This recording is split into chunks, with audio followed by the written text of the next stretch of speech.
Zee 24 तास एक पाऊल पुढे।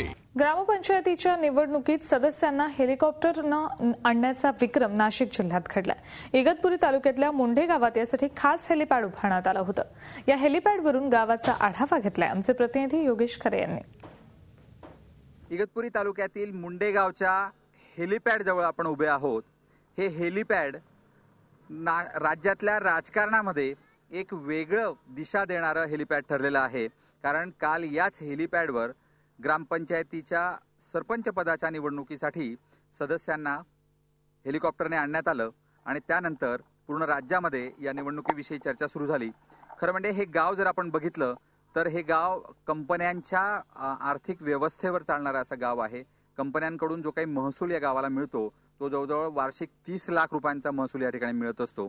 त्यामुळे संपन्न असं हे गाव आहे।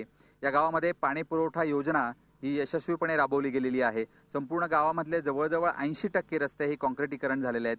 जिल्हा परिषदेची शाळा आहे, प्राथमिक शाळा आहे आणि सर्व लहान मुलांना खेळण्यासाठीची मैदाने या ठिकाणी आहेत। आपण जर बघितलं तर पहिलं गाव असावं की ज्या ठिकाणी शौचालय ही पूर्णपणे या ठिकाणी आहेत। या गावाला निर्मल ग्राम पुरस्कारही 2006-2007 मध्ये मिळालेला आहे। त्यामुळे एकूणच विकासाच्या कडे वाटचाल करणारं हे गाव म्हणून नाशिक जिल्ह्यामध्ये ओळखलं जातं आणि हाच कित्ता गिरवत या गावानं आपल्या निवडणुकीमध्ये सुद्धा हेलिकॉप्टर वापरून एक राज्यामध्ये विक्रम केलेला आहे। त्यामुळे येत्या राजकारणामध्ये एक नवीन दिशा या गावानं दिलेली आहे। व्हिडिओ जर्नलिस्ट सोनू भिडेसह योगेश खरे, झी 24 तास नाशिक।